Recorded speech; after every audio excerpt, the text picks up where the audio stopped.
Саламатсыздарбы? Бүгін бізде қонақта Бақытбек Жұмағұлов, Евразияның стратегиялық изилдөөлөр борборунун директору.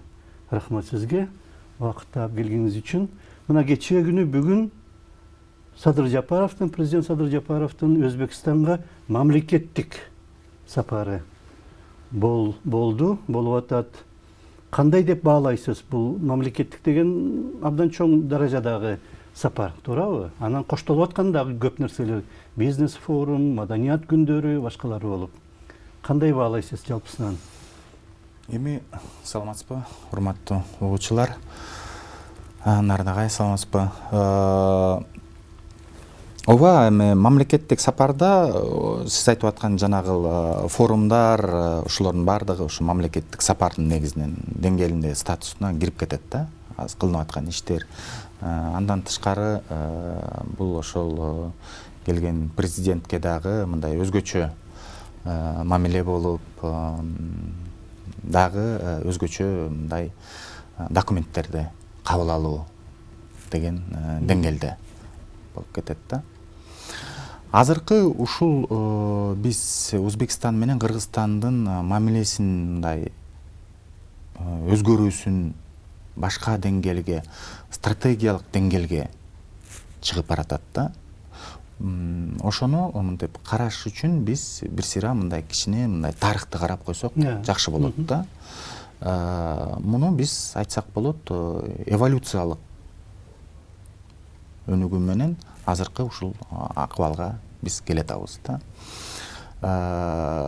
Буга көп факторлор таасир болду. Мен ушу факторлордун убакыт деген факторун, ошол жердеги инсандардын фактору, роль личности деп койсок болот да. Регионалдык фактор, акыбал и глобалдык фактор. Глобалдык акыбал. Ушун комплекстүү түрдө ушул 4 фактордун таасири десек жаңылбайбыз. Бирде убакыт менен жанагы инсандардын фактору дегени бул кичине байланып калат, и жанагы регионалдык менен глобалдык фактор деген дагы байланып калат да. Негизинен Советтер Союзу урагандан кийин ар бир ошо мамлекет, эгемендүү мамлекет болуп, өздөрүнүн квартираларына мындай бөлүнүп кетип, өздөрүнүн маселелери менен алек болуп калат. Борбордук Азияда алсак, Борбордук Азияда дагы ар кандай процесстер башталат, и ар кайсы мамлекет Борбордук Азия ичинен ар кандай модельдерди тандайт. Мисалы, Кыргызстан жанагы рынок экономикасын ушул багытка түшүп кетет. Түркменистан жана нейтралитет форматын, Таджикистанда болсо көп жылдары өздөрүнүн акыбалын таба албай жана граждандык согуш болуп эметет. Казакстан башка жол менен дагы, и Өзбекстан дагы өзүнчө бир ал ошо мындай советтик модельдеги болгон системаны да сактап калып, ошол эле замат жанагы рынок модельдерин да тайтапна киргизүү иш аракеттери менен алек. Кытай менен Өзбекстанды салыштырса болобу? Окшош. Кичине окшошуп кетет, кандай деп беремеден, бирок Кытайдыкы дагы кичине башкачараак болуп кетет. Анткени Кытайдыкы коммунисттик партия калып атат, Өзбекстанда башкача модель да. Бирок негизинен мынтип алганда где-то кандайдыр бир параллелдери бар. Мамлекеттик ролу ушул рынок системасында орун алуусунда ошол жактан карасак кандайдыр бир мындай эмеси бар да. Ошол факторлор ушу ар кайсы мамлекет өзүнүн ичиндеги ичара маселелери менен алек болуп, Өзбекстанда дагы жөн эле бардыгы эле оңой болуп, жакшы болуп кетти деп айта албайбыз. Анткени Ислам Каримовдун убагында 90-жылдардын башында Өзбекстандын ислам кыймылы деген мындай күчтүү оппозициялык ушу Фергана өрөөнүндө мындай Жуман Намангани, Тахир Юлдашев деген инсандар пайда болуп, мындай катуу Кол салганда ошолордун немелери да, ооба, шакирттери. ооба, ошондой эмелер, факторлор болуп, и ошонун арты менен Каримов мындай ички саясатында мындай катуу авторитардык модельге өтүп, авторитардык система деген багытка түшүп кетет да. Ошонун арты менен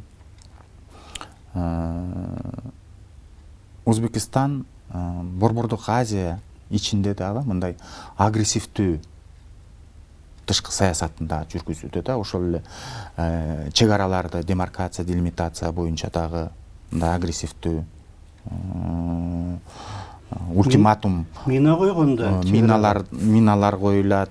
Жана Баткен окуясында эсиңиздеби, тиги самолет менен бомбардировка кылат, Кыргызстан территориясына кирип кетип, ошо менен бирге Тажикстандын ичине, ички саясатына аралашып, жанагы өздөрү койгон наркы берки группага таасир этип, темир жолду жаап салган. Андан кийин алынысы ишке ашпагандан кийин Тажикстан менен темир жолду жаап таштап, ушундай агрессивдүү тышкы саясат деп баалап койсок болот да. Ошол убакыттагы бул ошол ар бир мамлекет өзүнүн ички саясатына таасир берип, кошуна мамлекеттер менен регионалдык саясат экинчи этапка коюлуп турган убакыт болгон да. Ошону менен бирге берде ошол жанагы инсандардын фактору деп атканы бул убакыт. Ошол убакыт, эми ал убакытта башка жол жок болчу. Ушинтип ар бир мамлекет өзүнүн ич арасындагы Советтер Союзу жана чоң система уруп аткандан кийин, албетте ар бир мамлекет только мындай өзүнүн ички маселеси менен эле алек болуп калган да. Анан экинчиси берде жанагы инсандардын фактору деп атканда, ошол кездеги лидерлар көбүнчөсү жана Советтер Союзунун системасынан болуп калган. Ошол эле Назарбаев, ошол эле Каримов, тиги Түркменистандыкы дагы, Тажикстандыкы дагы кичине ошо айырмаланып турган ошондо Советтер Союзу, Кыргызстандыкы тиги системадан, советтик номенклатуралык системадан тышкары академикалык жактан келген Акаев болуп калган да. Ушул факторлор дагы мындай регионалдык саясатты жүргүзүүндө мындай тоскоол болуп турган деп айтсак болот да. Анан ошону менен тиги Өзбекстанда мына Мирзиёев келет. Бул уже мындай жаңы эпоханын лидери, жаңы багыттан лидери болуп келип атат. Ошону эле Касым-Жомарт Токаев. Касым-Жомарт Токаев бул дүйнөлүк аренада жүрүп калган, башка көз караштагы болгон инсан болуп атат. И Кыргызстандагы Садыр Жапаров. Бул дагы Советтик Союздун системасы эмес, мындай жаңыраак, жаңы убакыттагы система. Ушул факторлор. Үчүнчү фактор жанагы мен айтып аткан регионалдык. Регионалдык ситуация бул глобалдык ситуация менен байланыш болуп атат. Глобалдык ситуация жанагы дүйнөдөгү Бириккен Улуттар Уюмунун коопсуздук системанын кризисинин артынан азыр жана Европадагы согуш болуп, Украинадагы акыбал, Орусияга кирилген санкциялар, ушунун баардыгы таасир этип, Борбордук Азияда Орусиянын жанагы Украинанын маселеси менен болуп калгандан кийин, бул жакта дагы тышкы оюнчулардын дагы факторлору жанагы S5+1 деген формат катуу өнүгүп баштайт. Байкасаңыз, бул негизинен бул формат 2004 жылыбы, ушу 2005 жылы Япония тарабынан башталган, бирок ал мына акыркы жылдары болгон деңгээлге чыга элек болчу да. Акыркы болгон окуялар бул уже совершенно другой формат. Президенттин деңгээлдериндеги формат болуп атат. Кытай менен дагы болгон, Америка Кошмо Штаттары менен болгон, Европа биримдиги менен дагы болгон формат болуп атат да. И албетте бул жерде тышкы оюнчулар үчүн Борбордук Азия региону жалпысынан мындай кызыктырат да. Ооба, ар бир мамлекеттин өзүнүн кандайдыр өзгөчөлүктөрү бар, ресурстары, энергия ресурстары, дагы башка ресурстар, бирок ошо менен бирге логистикалык ресурстар дегендей. Бирок ошо менен бирге тышкы оюнчуларга, ошол эле Кытай, ошол эле Америка Кошмо Штаттары, ошол эле Европа биримдигине мындай регион бир форматында болсо, бул мындай более кызык.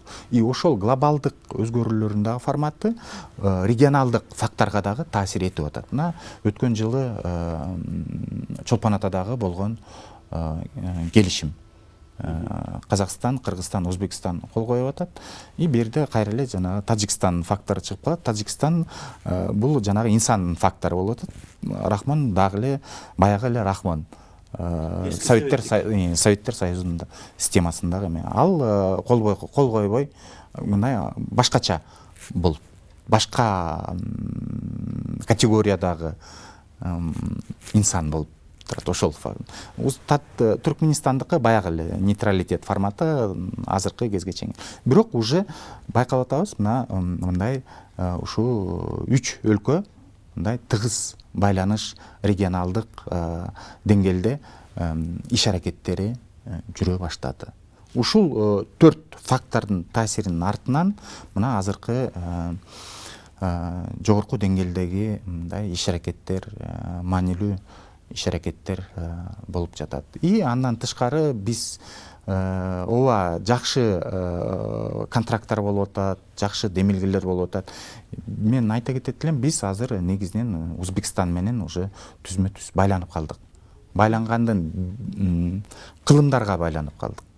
Байланып калган негизги фактору бул Кытай, Кыргызстан, Өзбекстан темир жолу. Бул маанилүү глобалдуу проект. Бул проект эсиңиз билесиз, 2004-жылы Акаев ошол кезде башталган 20 жыл жылбай келаткан проект. Буга дагы жанагы комплекстүү түрдөгү мен 4 факторлорду айттым. Ушу 4 фактордун таасири ушул глобалдуу Кыргызстан үчүн маанилүү, Өзбекстан үчүн маанилүү, ошол эле Кытай үчүн маанилүү. 3 өлкө үчүн маанилүү глобалдуу проекттин ишке ашышы. Ушу 3 өлкөнү мындай тыгыз байланыш Кытай, Кыргызстан, Өзбекстан мындай жакшы бир маанилүү проект. Себеби бул проект 3 өлкөгө тең кыска жолду Өзбекстан, Түркмөнстан, Иран эме аркылуу Европага жолду ачып берип атат. Тиги Түштүк Азияга жол ачылып атат, рыноктарга. Албетте бул өтө кызыктуу. Финансылык жактан ооба 200 миллион айланасында жана транзит үчүн эле алынып атат, бирок андан тышкары бул Кыргызстан бизнесмендери үчүн, кыргыз элине үчүн мындай чоң мүмкүнчүлүктөр ачып берип атат да. Чоң бизде азыр көп жылдан бери жана ВСП плюс деген программа иштеп атты эле. Мына ошол ВСП плюстун Кыргызстандын жер жемиштерин, ошол эле мал чарба жагындагы мүмкүнчүлүктөр ушул темир жол аркылуу түзмө-түз Европага рынок катары ачылып берип атат да. Мына ол Садыр Жапаровдун сапары учурунда Чүй облусундагы жана Ак Суу айылында жаңы завод курулду. Өзбекстандын жардамы менен 1 жыл канча? 1 жыл 4 айдын ичинде курулуп бүтүп атат. Жылына башталышында жылына 10 000 машина чыгарат экен, 6 жылдын ичинде 30 000ге чейин жетет экен жылына өндүрүмү. Ооба. Абдан чоң жардамда Өзбекстан тарабынан. Ооба. Алар өздөрү буну Шевролени сырттан алып келип алып, анан кайра бизге жардам берип атат курганга. Ошон үчүн мүмкүн ошон үчүн жөө эле мисалы үчүн Мирзиёевди бияка чакырып ачса болмок. Чүй облусуна келип, эки президент Кыргызстанда курулуп атса, Кыргызстандын президенти Өзбекстанга барып, ошол жактан экөө тиги видео аркылуу ачып атышат заводду. Кызматташтыктын такыр башка деңгээли болуп калып атат. Абдан мындай жакшы кызматташуу сыяктуу. Ооба, эми негизинен завод боюнча ооба бул жакшы проект болуп атат. Кыргызстанда берде Өзбекстан деңгээли уже өйдө төмөн көтөрүлүп атат. Өзбекстан инвестор болуп кирип атат. Автомобилдик завод боюнча ойлосоңуз, мен азыр мына жакында Кытайдагы ачмак болуп атат, жана Зикр деген машиналерин ал ошо жана санкция менен байланыштуу болуп ошо Кыргызстандан ачуу деген маалымат чыкты. Орусияга поставка кылбай Кыргызстандан завод ачылат деген. И азыркы ушу Өзбекстандын дагы Кыргызстан территориясынын ачылышы дагы бул дагы жана геосаясий аспект менен дагы байланыштуу. Кыргызстан ЕАЭС мүчөсү болуп саналат. Мүчө эмес. Өзбекстан мүчө эмес. Кыргызстандын мүчөсү. И Өзбекстан ушу Кыргызстандын аймагында ачып атканы Өзбекстан ушу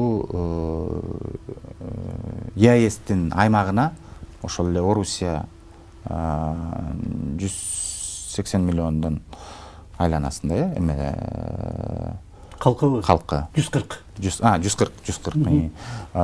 Казакстан, Белоруссиянын рыноктары ачылып атат да. Кыргызстан үчүн деле бул жакшы мындай жакшы жеңил баа менен алынат ушу Кыргызстан жарандары үчүн деген дагы Мисалы үчүн мындан 30 жыл мурда Кыргызстан машина чыгарат, автобус чыгарат деп кимдин оюна келет эле? Эми мындайлар бир болгон, бирок ошол кездеги жана коррупциялык схемалар, ошол эле жанагы Түштүк Кореянын өкүлдөрү биринчи Кыргызстанга келип Токмок жактан ачылат деген сөздөр чыгып калып, анан жанагы ошол кездеги жанагы коррупция деген бале болуп, анан ошо Өзбекстанга кирип кетти деген эме бар. Алар дароо мына сүйлөшүп чыгара баштады. Анан азыр Кудайга шүгүр, мына азыр буйруса ушундай жакшы проекттер ачылып атат. Буйруса ушулар иштеп калса, албетте Кыргызстан үчүн дагы жакшы. Бирок негизинен мен айтарым ошо мындай, ооба булар жакшы, бул дагы жакшы ошо машина заводу и мунун деңгээлиндеги жанагы эме темир жол. Дагы бир чоң маанилүү проект Кыргызстанда ушу башталып иштелип калса, бул Камбар Ата бир проект. Эми берде албетте мындай Кыргызстан ушул жактардан өзүнүн кызыкчылыгын бекем кармап, өзүнүн кызыкчылыгын коргоп дегендей ушул проектти ишке ашырып алса, бул дагы мындай келечекте түбөлүккө кала турган маанилүү проект болуп калып атат да. Ушу темир жолдой болгон. 3 мамлекет чогуу курабыз деп атабы? Ооба. 3 мамлекет. Бул жерде мына Камбар Ата боюнча келишим маанилүү го. Анткени баарына көздү жумуп, кандай болсо дагы анча-мынча тиягынан туттурсак, биягынан утсак, башка эмне дагы көккө улап отурбай маселени чечип салалы деп чечип салгандан кийин чек араны кызматта ошо аябай жакшы деңгээлге чыгып атат. Талашып, тартышып, чек араны тияк биздики, бияк силердики дей берсе, көккө уланып кетмек. Ансыз деле көккө уланып кетти. Эми чек ара маселеси бул өтө көйгөй чоң маселе болуп атат. Азыркы Тажикстан акыбалында биз деле көрбөдүкпү, кандай 2 жыл жаман окуялар болуп кетти. Өз убагындагы чечилбеген маселелер деп айтып койсок. Ошол кезде дагы теги Кыргызстан тышкы дипломатиясын утулуп калгандыгы болуп атат. Ошол эле мына Казакстандагы теги жанагы объезднойдогу жолду бул ошол переговорный группанын тышкы иштер министрлигинин ошол кездегин утулуп калышы да. Ошол эле Өзбекстан тарапка теги чек аранын делимитация, демаркация убагында жолдун түбү менен жолдорду көрдүңүз беле? Өзбекстан жакта чек ара жолдун түбү менен эметип кеткен да. Ошол жактарда деле мисалы убагында сүйлөшүп кандайдыр бир аргументтерди кылып чечсек деле болмок эле да. Бирок эми Кудайга шүгүр азыр чечилди. Анан бирден бир чечилишин да негизги мааниси бул Кытай тараптан дагы сигналдар болушу маанилүү да. Анткени катализатор болду. эми Кытай жанагы проект менен эгер эки мамлекеттин ортосунда кандайдыр бир чечилбеген чыр маселелер болсо, албетте ал анчалык маанилүү проект менен инвестиция баштабайбыз деп. Андай маселе ошол Өзбекстан тарапка дагы, Кыргызстан тарапка дагы айтылыш мүмкүн деген анализ бар да. И ошолдун артынан азыр ошо чечилгенден кийин азыр Өзбекстан менен Кыргызстан ортосунда маселелер жок. Мындай жана Үңкүртөдө бир кездерде танктар чек арага келип калган Өзбекстан тарабынан андайлар жок, чечилди. Мына азыр биргелешип стратегиялык өнүгүү жолго түшүп атабыз. Албетте биз бу жерден Өзбекстан үчүн дагы Кыргызстан аркылуу Кыргызстандын рыногу гана ачылган жок. Бу жерде Өзбекстан үчүн Кыргызстан аркылуу ЕАЭстин рыногу ачылып атат. Бул Өзбекстан үчүн кызык. Ошол эле замат биз дагы Өзбекстандын рыногундагы ачылып мүмкүнчүлүк болуп атат. Кыргызстанда өнүктүрүп өстүрө турганда көп жактар бар, ошол эле мал чарба жагын. Мал чарба жагын өнүктүрүп өстүрүп алса, жанагы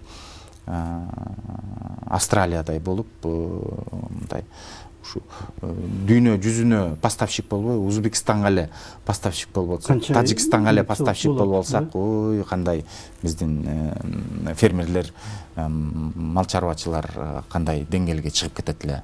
Албетте ал жактан ушу өкмөт тараптан мындай комплекстүү түрдө программа кабыл алынса, ошол эле теги грант болобу, ошо чарба жактарды колдой турган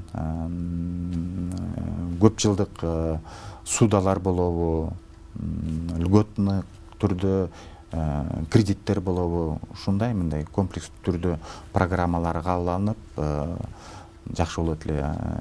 Жанагы жер боюнча дагы өткөндө президент айтып атат, жер маанилүү, себеби жайыт жерлерибиз азыраак өстүрө турган ошо жер жемиштерди, ошо мал чарба үчүн дагы өстүрө турат үйлөр эле курулуп атат.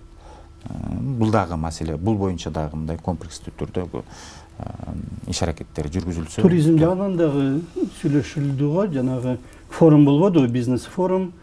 Анда дагы көп нерселер болду. Аны Чаткалдын нар жак бети эмеде, Чычык, Өзбекстандык.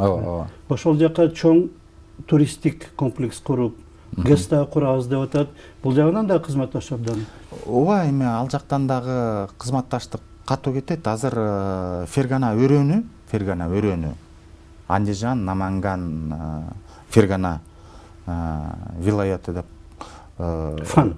Жалпысынан 7 миллион айланасында калк. Бир Кыргызстанды түзөт да. Кичинекей эле жерде ошондо калкы бир Кыргызстандын калкына барабар болуп кетип атат. Түштүк түндүк жолу бүтүп калса, ал жактан бул көлгө келиши 5-6 сааттык жол болуп калып атат. Мындайынан келгенде айланып келип атпайбы? Мындайынан 5-6 саатта эле келип атат. Албетте ал дагы көл кадимки туризм жакта өнүгүүсү.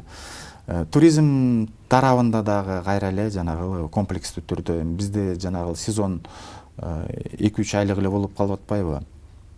Негизинен мындай ушуну бирок жана тоолордо жанагы лыжа круглогодичный кылып койсо, санаторий формат күзүндө дагы, кышында дагы, жазында дагы иштетип койсо, жанагынча калк келип кетиш эле, ошолор акчалар менен келип ошол жака тыштап кетсе, бул деле жакшы. Налог аркылуу. Убактыбыз бир 3 мүнөттөй калыптыр.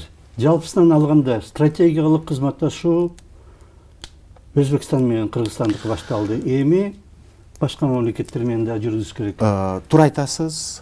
Негизинен бул тенденция, бул багыт мына Европа канча согуш аркылуу азыр мына интегрированный бирдиктүү бир Европа бир болуп мамлекет атпайбы? сыяктуу Европа Позициясы дагы бир болуп атат да. Канча кыйынчылыктар аркылуу эки дүйнөлүк согуш болду, канча адамдар, байкуштар кырылды. Ошонун арты менен мына келди да. Эми бизде азыркы этапта ооба биз интеграция деп айта албайбыз, бирок азыр ушинтип кооперация форматы башталышы бул жакшы көрүнүч. Бул жакшы көрүнүч. Ошондой эле кооперация форматы Тажикстан менен дагы болсо, бул дагы жакшы. Ошол жердеги калкка, элине бул жакшы. Чек аранын айланасында жашаган элге бул өтө жакшы фактор болот. Бара-бара эгер эми бул 30-40 жылдык формат интеграция форматына өтүп алсак, бул анда жакшы. Анткени Борбордук Азия региону өзүнчө бир субъект болуп калат.